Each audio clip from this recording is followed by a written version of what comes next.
സർക്കാരിന് തിരിച്ചടി. തദ്ദേശ ഭരണ പരിഷ്കാര കമ്മീഷന്റെ തലപ്പത്ത് ബി അശോകനെ നിയമിച്ച ഉത്തരവ് സ്റ്റേ ചെയ്തു. കേന്ദ്ര അഡ്മിനിസ്ട്രേറ്റീവ് ട്രിബ്യൂണലിന്റേതാണ് നടപടി. കേന്ദ്ര ഡെപ്യൂട്ടേഷൻ സംബന്ധിച്ച ചട്ടങ്ങൾ പാലിക്കാതെയാണ് ബി അശോകന്റെ നിയമനമെന്ന് ട്രിബ്യൂണൽ നിരീക്ഷിച്ചു. ഇതോടെ ബി അശോകന് കൃഷിവകുപ്പ് പ്രിൻസിപ്പൽ സെക്രട്ടറിയായി തുടരാം. ടിങ്കു ബിസ്വാളിനെ തിടുക്കത്തിൽ കൃഷിവകുപ്പിലേക്ക് നിയമിച്ച നടപടി അസാധുവായി. കേന്ദ്ര IAS ഡെപ്യൂട്ടേഷൻ ചട്ടങ്ങളും ഇത് സംബന്ധിച്ച നിരവധി സുപ്രീംകോടതി വിധികൾക്കുമെതിരെയാണ് പുതിയ നിയമനമെന്നാണ് ബി അശോക് ട്രിബ്യൂണലിൽ വാദിച്ചത്. കേഡർ പദവിയിലിരിക്കുന്ന IAS ഉദ്യോഗസ്ഥനെ പുറത്തേക്ക് നിയമിക്കുമ്പോൾ മുൻകൂർ അനുമതി വാങ്ങണമെന്ന ചട്ടം പാലിച്ചില്ല എന്ന് ചൂണ്ടിക്കാട്ടി നിയമനം റദ്ദു ചെയ്യാൻ ആവശ്യപ്പെട്ട് ബി അശോക് ചീഫ് സെക്രട്ടറിക്ക് കഴിഞ്ഞ ദിവസം കത്തയച്ചിരുന്നു. ഇതിനു പിന്നാലെയാണ് ട്രിബ്യൂണലിനെ സമീപിച്ചത്.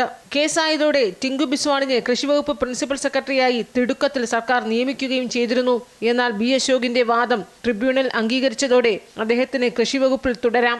ഇതോടെ ടിങ്കു ബിസ്വാളിന്റെ നിയമനവും അസാധുവായി മാറി. ഇത് സർക്കാരിനേറ്റ കനത്ത തിരിച്ചടിയാണ്.